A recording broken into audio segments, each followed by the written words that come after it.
Buenas tardes, soy Diva Yesurún, la única diva de la televisión colombiana, y aquí comienza Expediente Final. Bienvenidos. En la tarde de hoy presentaremos algunos apartes de la vida y cómo fue la muerte de un personaje maravilloso, médico, profesor y defensor incansable de los derechos humanos.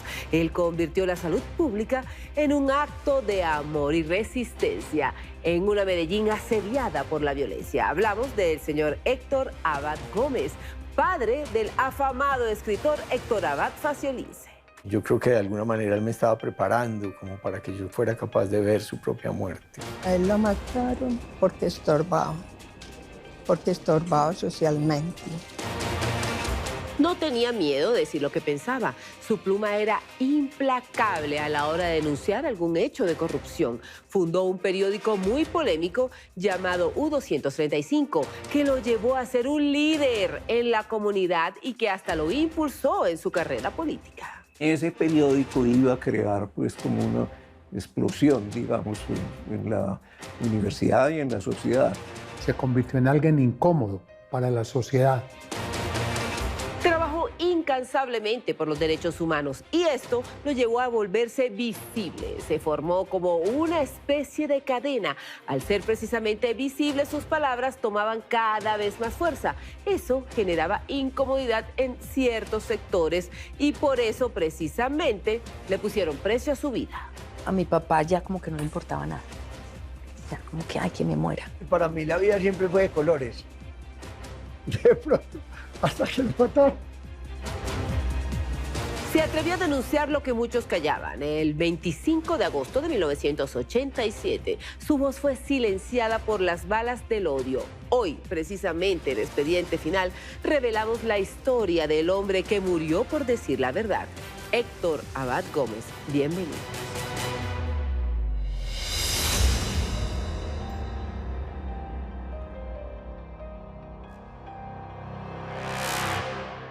Es defender el derecho a la vida, es protestar contra todos los asesinatos que se han venido cometiendo en la ciudad de Medellín. Héctor Abad Gómez, convertido hoy en una leyenda de la lucha de los derechos humanos en Colombia, conoció desde temprana edad el dolor y el vacío que deja la muerte a su paso. Durante su infancia se dieron los inicios de la violencia bipartidista, la que cobró víctimas en su familia, como Olmedo Mora, esposo de su hermana Inés. Mi tía, que era la segunda hija, se casó muy joven y tuvo 2 hijos. Y a su esposo lo mataron en la violencia en Colombia. Le tocó vivir esa situación de mi tía muy de cerca, pues, y lo que significó para ella. Entonces, todo ayudaba a que mi papá tuviera una sensibilidad especial. A pesar de haber nacido en un pueblo a principios del siglo XX, a pesar de haberse formado en una familia muy tradicional, antioqueña, en parte muy conservadora, era como alguien que a través de decisiones personales se portó siempre de un modo muy avanzado. Abad fue de los pioneros de los estudios sobre la violencia en Colombia, en especial de la violencia desde el campo de la salud. Mi papá siempre nos quiso mostrar cómo la muerte, cómo era de horrible. Él me llevó a conocer unos muertos en la morgue de Medellín cuando yo era muy chiquito. Yo creo que de alguna manera él me estaba preparando como para que yo fuera capaz de ver su propia muerte. Era muy dedicado con el estudio. A él le encantaba aprender y enseñar lo aprendido. Siendo muy joven se graduó como médico y ejerció una maestría en salud pública. Sin embargo, ese fuego que llevaba en su interior lo arrojó a ser ensayista, profesor, investigador, columnista y científico. Su método de enseñanza fue muy polémico durante sus primeros años. Abad fue realmente un maestro de la vida, no solamente un maestro de un campo de conocimiento, sino un maestro de una forma de vivir. Él no era un médico común y corriente, ni un profesor común y corriente. Él aportó también mucho a la educación el mundo y principalmente pues en la Universidad de Antioquia. Todos cuando llegábamos a Ciudad Universitaria el primer semestre queríamos conocer al profesor Héctor Abad Gómez, porque era el hombre que entendía a los estudiantes, a los jóvenes, que nos compraba inclusive las boletas cuando necesitábamos vender boletas, que nos acompañaba a las marchas, a los mítines que había en ese momento en la universidad, que era el hombre jocoso, querido, cercano. Un hombre de traje, de corbata, nos saludaba de mano y nos llevaba a que nos sintiéramos amigos. Cuando una vez ingresamos, no dictaba clase, nunca dictaba clase, él hacía preguntas. Abad fue un médico que creyó mucho en la prevención de las enfermedades y defendía que había que, en vez de curar, el principio viejísimo de la salud pública, es mejor prevenir que curar. La primera vacunación, por ejemplo, para poliomielitis se hizo a través de por iniciativa de Héctor Abad. Él nos vacunó a nosotros primero y después salió a un barrio de la ciudad de Medellín a poner las vacunas a todo el mundo, pues a todos los niños para que no les diera polio. Eso era una cosa nueva. Mi papá decía que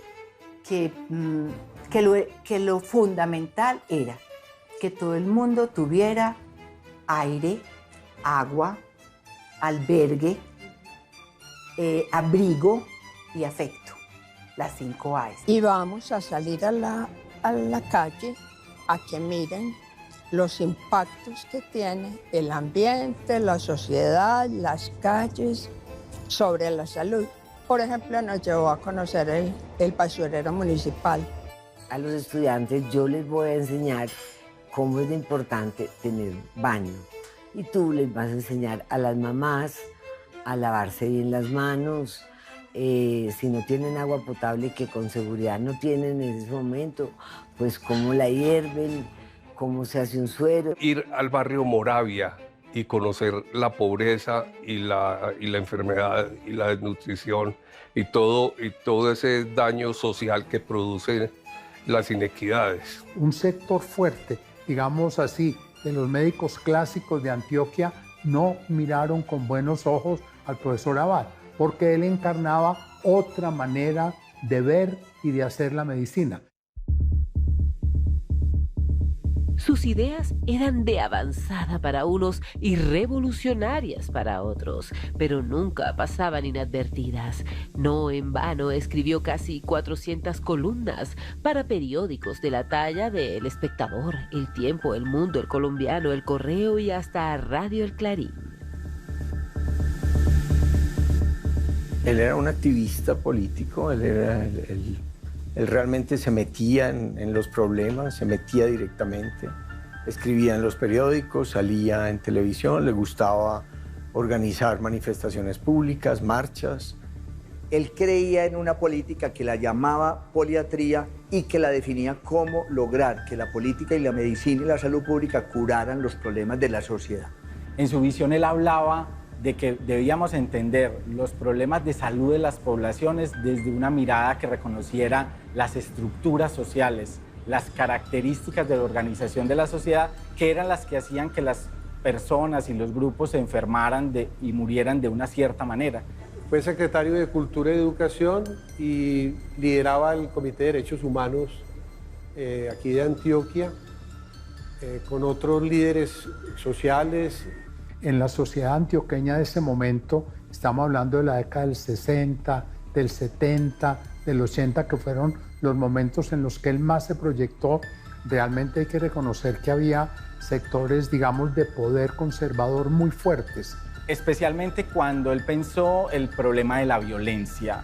Él comienza a proponer en espacios académicos y en discusiones con actores de la política muy tempranamente, al inicio de la década de los 60, a entender que la violencia es un problema de salud pública. Empezó a tocar intereses de sectores políticos que también empezaron a mirarlo con recelo.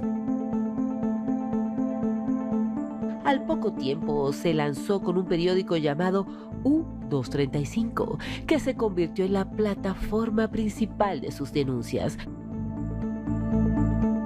Ese periódico que tuvo el nombre, pues porque en ese momento el uranio se estaba descubriendo, pues como su potencial atómico. Es una especie pues de bomba atómica. Entonces él recogió ese nombre con el sentido de que en ese periódico iba a crear pues como una explosión, digamos, en la universidad y en la sociedad. Invitaba a participar en el periódico a muchas personas y él lo que hacía era como denunciar cosas que a él le parecía que no estaban bien. Fue un ser humano que expresó una necesidad profunda de comunicar. Y eso lo hizo desde su época de estudiante y lo hizo hasta el último día de su vida.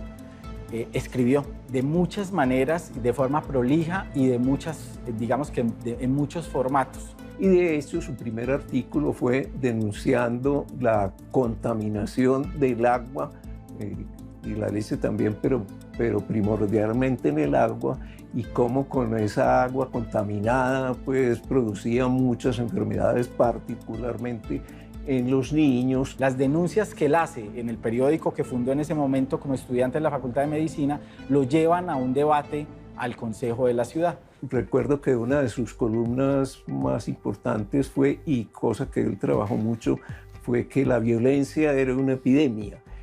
Inclusive creó un grupo para analizar y estudiar la violencia en la Facultad de Medicina. Y él a partir de ahí empezó a trabajar cómo lo social y lo político intervenía mucho en la salud de la población.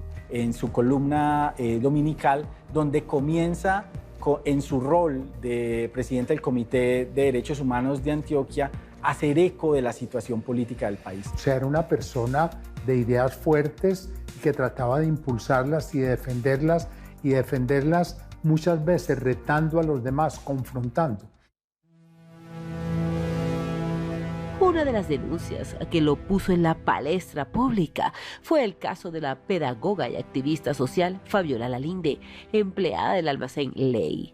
Su hijo Luis Fernando, miembro del Partido Comunista de Colombia, fue desaparecido, torturado y asesinado, al parecer por el ejército en Manizales, el 3 de octubre de 1984.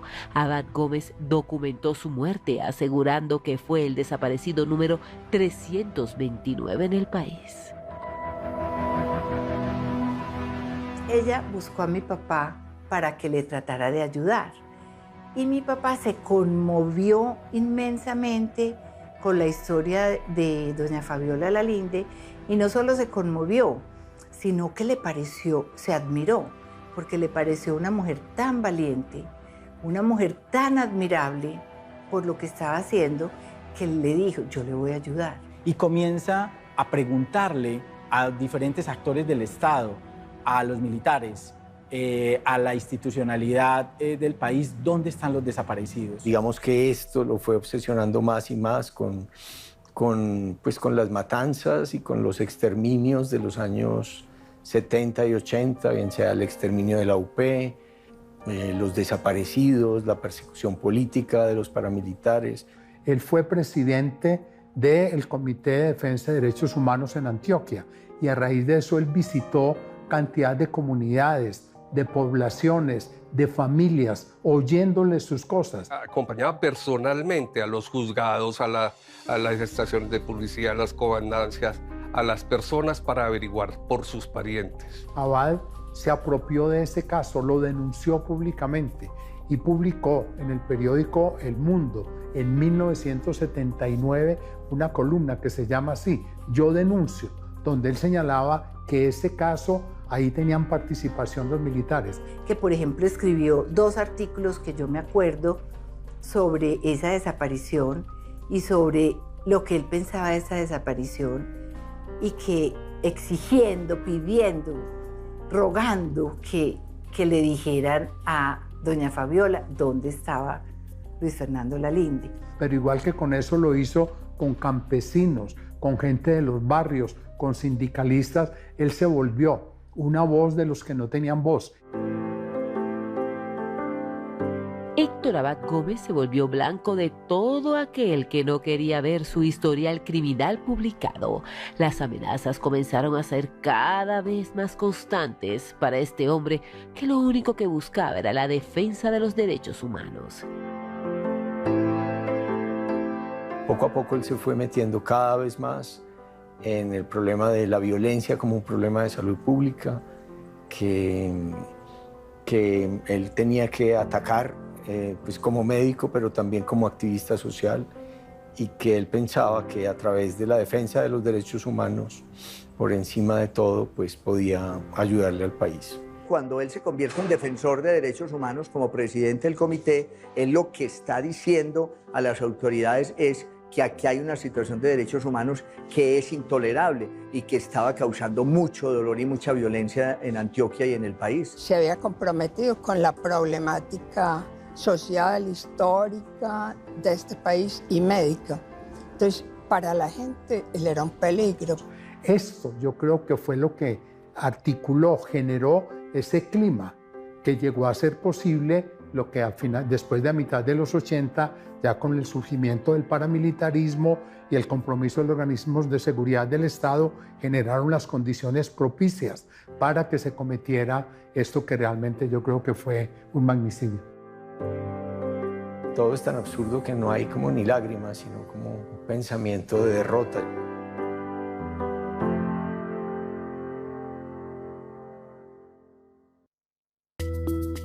Hacer una protesta pública y llamar la atención sobre los numerosos desaparecidos en Colombia.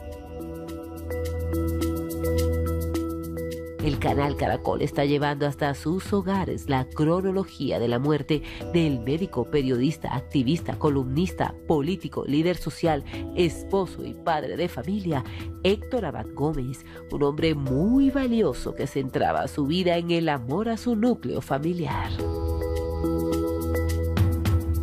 Como papá, como abuelo, porque le tocó ser abuelo de 6 nietos, de 8 nietos.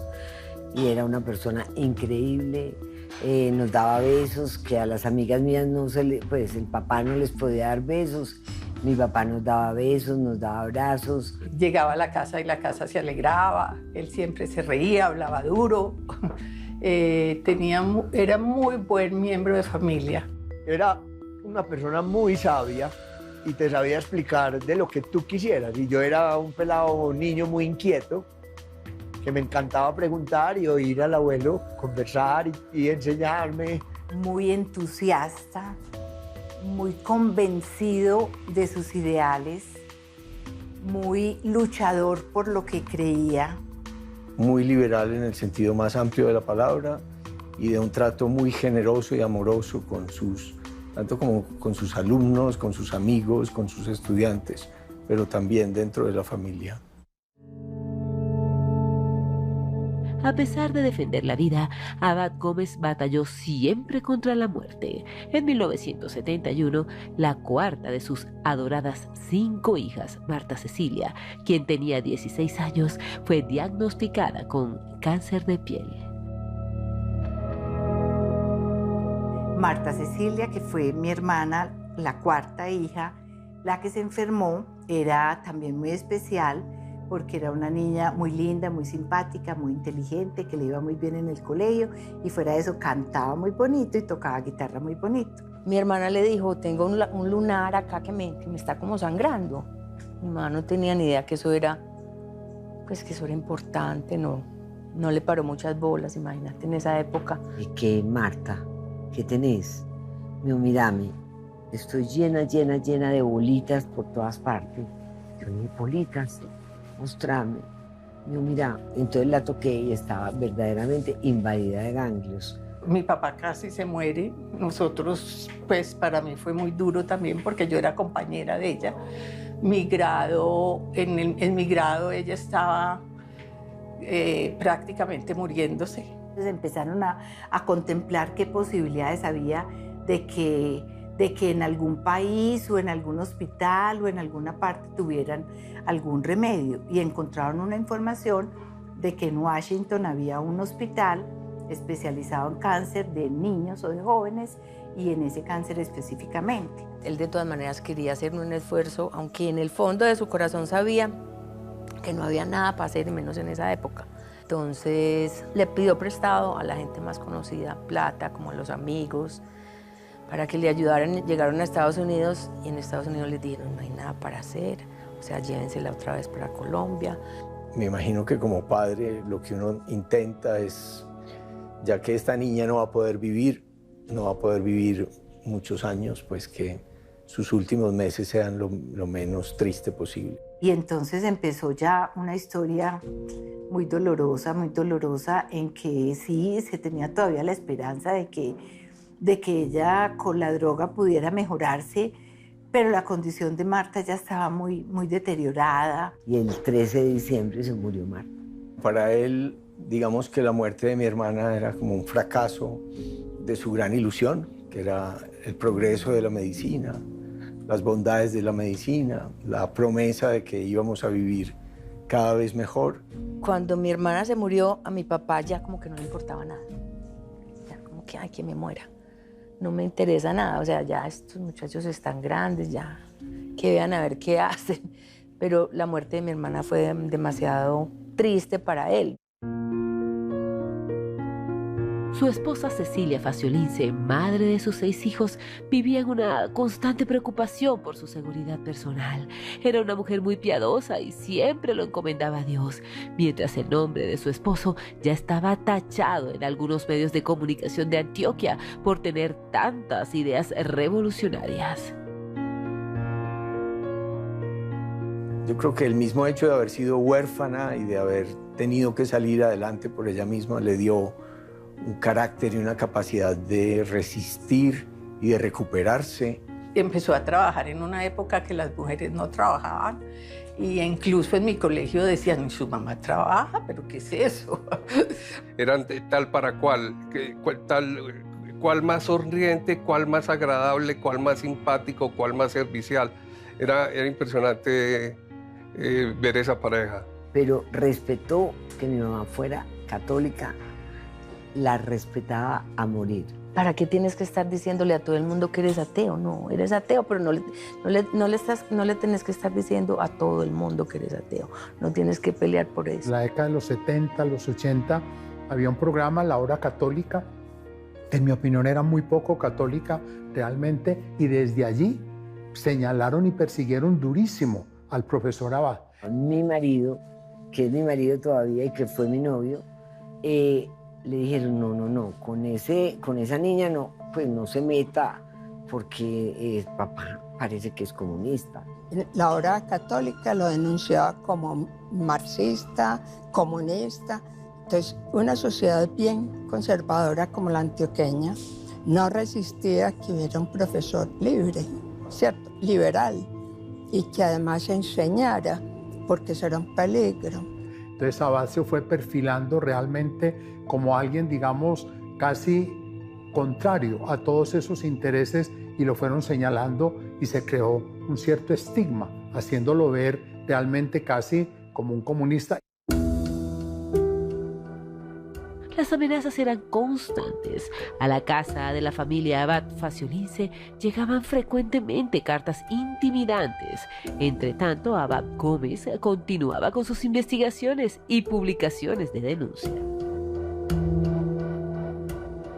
Muchas veces lo sancionaron, entre comillas, o lo iban a sancionar, y él se tuvo que ir del país por eso y por las amenazas que tuvo también, pues, posteriormente. Y Héctor Abad inclusive tenía claro y lo manifestaba de que había recibido amenazas, de que estaba recibiendo amenazas y que él no iba a parar, y lo decía, él no iba a bajar las banderas de denunciar los derechos humanos. Me contaba Cecilia, su esposa, que le habían contado que había unas motos, que lo veían, que tal vez podían ser peligrosas. Cecilia, tranquilízate, que a mí no me pasa nada, yo no he hecho nada. No, nada, no, eso no pasaba nada. No. Se muerto de la risa. Era inquietante ver tanta tranquilidad ante tanto riesgo. Para 1982 se pensionó.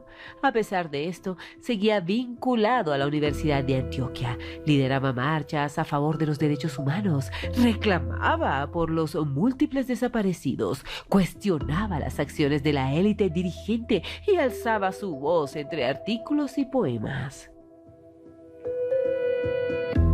Yo no creo que mi papá pensara que lo iban a matar. Porque es que él salía solo, él salía para todas partes, nunca tuvo ni un guardaespaldas, pues porque tampoco teníamos cómo hacerlo. Tenía un canal o un programa en la radio, se llamaba Yo Acuso, que es un programa muy subversivo. Él encabezaba prácticamente todas las marchas, pero marchas siempre de tipo pacífico, nunca... que yo recuerde, nunca ocurrió ninguna con algún tipo de violencia. Y tenía otra cosa que mortificaba mucho a la gente. Ni se compraba ni se vendía.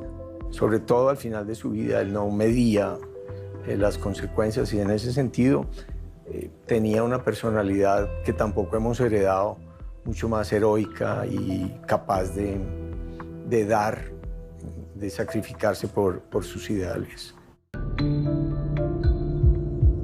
Para 1987, anunció que quería ser alcalde de Medellín. Comenzó a sembrar los cimientos para participar de los comicios electorales representando las ideas liberales, pero su voz pronto sería callada. Cuando Héctor Abad nos da la noticia de que se va a presentar como precandidato a la alcaldía de Medellín en el año 88, que van a ser las elecciones, y él empieza el proceso del 87, nos coge por sorpresa. Inclusive no nos gusta mucho la noticia, no queríamos pertenecer a partidos políticos, y él yo diría que nos animó. Ya con una militancia política muy clara, le está hablando a su partido político y a los partidos políticos en general sobre lo que él concibe que debería ser un programa de salud para Colombia. Y allí inicia discutiendo y reflexionando cuál es la prioridad que tiene la salud en la política. Héctor Abad estaba entusiasmado con su candidatura. Héctor Abad era como un niño que tiene un juguete. Salíamos a los barrios, él estaba muy, muy contento con esa posibilidad de ser alcalde de Medellín y teníamos mucha interés en acompañarlo y tuvimos mucha actividad en acompañarlo a los barrios, y ese día precisamente que él es asesinado íbamos a empapelar a Medellín en la noche. Ya cuando mi papá estaba en las listas de amenazados de muerte, pues se debió haber ido para otra parte, se debió haber escondido, se debió haber ido al exilio como sus amigos o siquiera a otra ciudad, pero nunca en la familia le propusimos eso, como si de verdad creyéramos que a él no le fueran a hacer nada. Entraban y entraban llamadas. Yo oía que el teléfono sonaba, yo quería imaginarme que eso no estaba pasando y corté todos los cables del teléfono. Sí, los salvavidas también. El patín de los damos.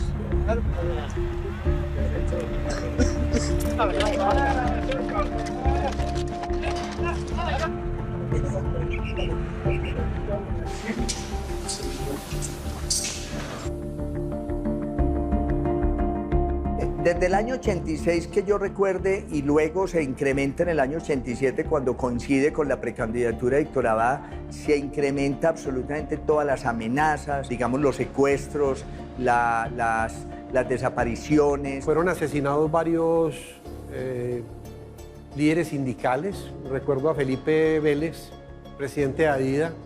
ADIDA es el sindicato de educadores de Antioquia. El 11 de agosto asesinan a Pedro Luis Valencia, otro profesor de salud pública de la Escuela de Salud Pública, que era al mismo tiempo senador de la República por la Unión Patriótica. No, era horrible, porque es que de verdad que todos los días era una muerte de un estudiante, de un profesor. Yo le dije, profe, mucho cuidado que esto está muy difícil. Y eran tiempos muy difíciles de Medellín. Cuando yo le dije eso, que cuidado, él me dice, no, que va, a mí no me pasa nada, muerto de la risa como era su costumbre. El 13 de agosto, antes de su muerte, que hubo una marcha, él se fue encabezándola con una pancarta que decía Derechos Humanos, y en la pancarta decía por la vida hasta la vida misma, y eso era subversivo. La última vez que lo vi en la televisión con una pancarta que decía la vida por la vida, y él de saco y corbata, y pues en esa manifestación que pasó por la televisión y todo, yo dije, ay, mi papá, Dios mío. No salgas con la bandera adelante, papi, te van a matar. Mi amor, me van a matar. ¿Cómo me van a matar a mí si estoy tratando de ayudarle a la gente? La lista que salió previa a su asesinato, donde él estaba incluido con otros profesores, yo llegué, entonces le dije, profesor Abad, vea, está en la lista. No, él no creía. No, Silvia, tranquila que yo no he hecho nada, a mí no me van a matar. ¿Por qué no le dimos a esas amenazas las dimensiones que de verdad tenía? ¿Por qué si 8 días antes habían asesinado a un senador de la UP y mi papá había salido a una manifestación protestando por ese asesinato, por qué nosotros los hijos no pensamos que él podía ser el siguiente? Temprano en la mañana, Abad Gómez recibió una llamada muy particular. Periodistas de una emisora local de Medellín lo abordaron sobre la aparición de su nombre en la lista de personas sentenciadas a muerte por el líder de los paramilitares, Carlos Castaño. Y me acuerdo que él dijo que sí, que él estaba en esa lista, que él lo había sabido esa mañana y que él se sentía muy orgulloso de estar en una lista junto a personas tan importantes. Supimos que le había dicho que se sentía muy orgulloso de estar en esa lista de personas pues como tan respetables, por decirlo de alguna manera. Y estoy yo, mi amor, encabezando la lista. Y mi mamá le dijo, ay, Héctor, por favor, mi amor, cuídate. Y entonces él dijo, no, pero mira que pues con esos señores tan importantes, ¿qué me van a matar a mí? Había una señora que no sé por qué lo estaba esperando y estaba hablando con la secretaria de mi papá. Y una señora le insistió mucho a que fuera al sitio en que lo mataron. Le cambió la bitácora, él no iba para el velorio de Luis Felipe Vélez, él iba originalmente para la casa de mármol, pero terminó yendo a la casa de Adidas, del sindicato de maestros. Aparentemente esa señora que había en la oficina tuvo que haber avisado, tuvo que haber dicho que ya salieron o que ahí van, o que pues tuvo que haber dado una alarma. Iban hacia el velorio del líder de Adidas en Antioquia, Asociación de Institutores de Antioquia, cuando sicarios asesinaron a Abad en la calle, muy cerca de la puerta de entrada a la sede de Adidas. Y Leonardo salió corriendo y entró a la sede, y entraron persiguiéndolo, y al interior de la sede, tratando de entrar a un baño, ahí asesinaron también a Leonardo. Y me llamaron, que una llamada urgente, y me dijo un periodista, no, es que por aquí estaban diciendo que te habían matado.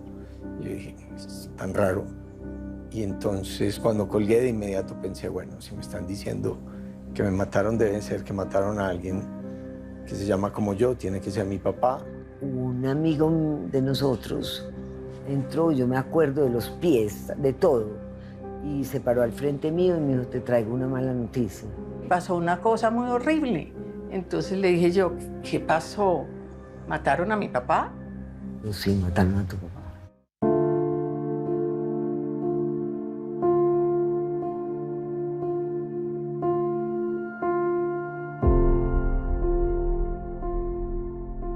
Fuimos caminando hacia el sitio donde dijeron que había un atentado, y otro empleado de la oficina que se nos había adelantado volvió y dijo, sí, es el doctor, mataron al doctor.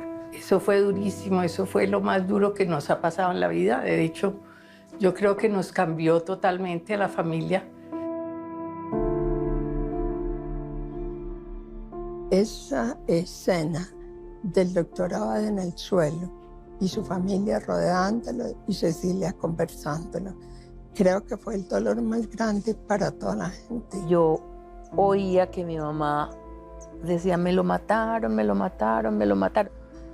yo no podía, pues mi mamá estaba llorando, mi hermano estaba furioso, yo miraba y eso estaba lleno de gente, yo no conocía a nadie. Y yo decía, ¿qué vamos a hacer? Alguien tuvo la compasión de cubrirlo con una sábana, nosotros sabíamos que era él. A mí lo primero que me dio fue ganas de gritar y de insultar. Clara me decía, venga, venga, y yo no era capaz de llegar al sitio pues exacto y a mirar a mi papá en el suelo asesinado, no fui capaz. Y entraban llamadas. Yo oía que el teléfono sonaba, y yo quería como, pues, imaginarme que eso no estaba pasando y corté todos los cables del teléfono. Pero cuando yo llegué a ese punto donde lo mataron, lo único que vi fue el charco de sangre, pero ya muy coagulada. Las llamadas eran algunas muy malucas. Siquiera mataron a ese HP, siquiera mataron a ese loco. Todo es tan absurdo que no hay como ni lágrimas, sino como un pensamiento de derrota. Yo me acuerdo que se acercó Carlos Gaviria y yo le dije, te tenés que ir, no queremos más víctimas, no queremos más víctimas. Empezaron a llegar carros de policías y gente alrededor de la casa y yo decía, pero mira cómo soy, pero ¿por qué? ¿Para qué policía?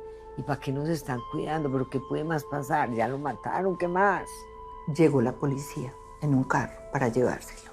Entonces yo le dije, Kikín, no, dejemos que se lleven a mi papá. Y nos montamos encima de mi papá, él y yo. Y nos decía, yo no sé si era la juez o quién era, es que no lo tenemos que llevar. Es que vea que se va a armar como una cosa muy horrible en Medellín. Su muerte dejó una herida abierta en la conciencia colectiva de Colombia y marcó uno de los momentos más oscuros de nuestra historia reciente. Uno de los recuerdos más difíciles de mi vida fue el entierro. Pues cuando lo mataron fue muy horrible, pero el proceso del entierro y esas manifestaciones y la cantidad de gente que nos estuvo acompañando y que estaba ahí, nosotros no entendíamos, o por lo menos yo, que mi abuelo era tan importante. Que mataron la conciencia moral de este país y la gente sí lo vivió. Pero también supimos que hubo celebraciones en algunos club social de la ciudad por su muerte. Yo creo que la universidad tuvo una herida de esas que no se recuperan. Queda una herida imborrable, queda un rayón en la cabeza, queda una psicología que te cambia, queda una tristeza de fondo y una desconfianza de fondo que no se apagan. Las investigaciones no arrojaron certeza sobre quién o quiénes estuvieron detrás de su asesinato. Años más tarde, este homicidio fue declarado un crimen de lesa humanidad. Un proceso se dilató. Nunca había cambiado los encargados de hacerla. La investigación nunca aportó claridad. Don Berna en algunas declaraciones dijo que sí, que el mismo Carlos Castaño se había encargado de los asesinatos de esas semanas en Medellín, incluyendo el de mi papá, y que él estaba dirigiendo ese operativo. Que en el asesinato del doctor Abad fue una cosa programada, una cosa tolerada por muchos, empujada y promocionada por algunos y ejecutada por una relación entre el paramilitarismo y los organismos de seguridad del Estado de Antioquia, concretamente el DAS. Su familia vive muy orgullosa por el hombre excepcional que fue. Su legado sigue vivo a través de la Fundación Héctor Abad Gómez, que lidera a su hija Clara, y de la institución educativa que lleva su nombre con el fin de proteger los principios de la educación. Eso es lo horrible de una muerte, y de una muerte prematura y violenta, que uno se imagina la vida que no tuvo, el amor que no pudo dar o que no pudo recibir, las experiencias que ya no pudo tener, los nietos que no lo conocieron, mi hijo que no alcanzó a conocerlo, mi hija que no lo recuerda, la vejez con mi mamá que no pudo vivir. Pero afortunadamente no lo pudieron callar, no lo lograron. Porque de muchas maneras mi papá sigue transmitiendo su pensamiento, transmitiendo sus valores. Como el Museo Escolar, hace parte de este proyecto aquí, estrategias como la Semana Abadista por la Convivencia Escolar, los foros pedagógicos donde reflexionamos nuestra práctica institucional, las campañas Somos Abadistas, Somos Solidarios. Él siempre nos enseñó como que nada podía ser por la violencia, nada podía ser dictatorial, nada podía ser así. Entonces nos vemos todo el tiempo en conversaciones con nuestros amigos del día a día y con la gente a la que estamos enfrentados, siempre como que sacando la bandera de mi abuelo, como decir, un momentico, que es que yo creo que las cosas tienen como otra forma de hacerse y de ser. Sí somos personas muy marcadas por él. Pues mi papá fue un hombre totalmente distinto a los papás que inclusive hoy conozco. Fue amoroso, nos enseñaba de una manera hermosa, nos entendía a toda la gente, no juzgaba a nadie, no hablaba mal de nadie. Su hijo, el admirado periodista y escritor Héctor Abad Faciolice, plasmó su historia en el libro El olvido que seremos, que luego fue llevado al cine, producido por el Caracol Televisión y multipremiado a nivel mundial. El libro El olvido que seremos es uno de los, yo creo que es de los mejores libros que he leído yo en la vida. Sobre todo el mejor escrito, más dulcemente escrito. Sobre todo con ese libro, la percepción de mucha gente alrededor de la personalidad de Héctor Abad se hizo más profunda y más simpática. En El olvido que seremos, él cuenta la realidad de cómo era la familia y de lo que fue la familia y lo que fue la historia de la familia. Éramos una familia muy feliz y muy unida. Y mi papá y mi mamá se querían mucho, aparentemente muy distintos, pero se complementaban mucho y estaban de acuerdo en lo esencial.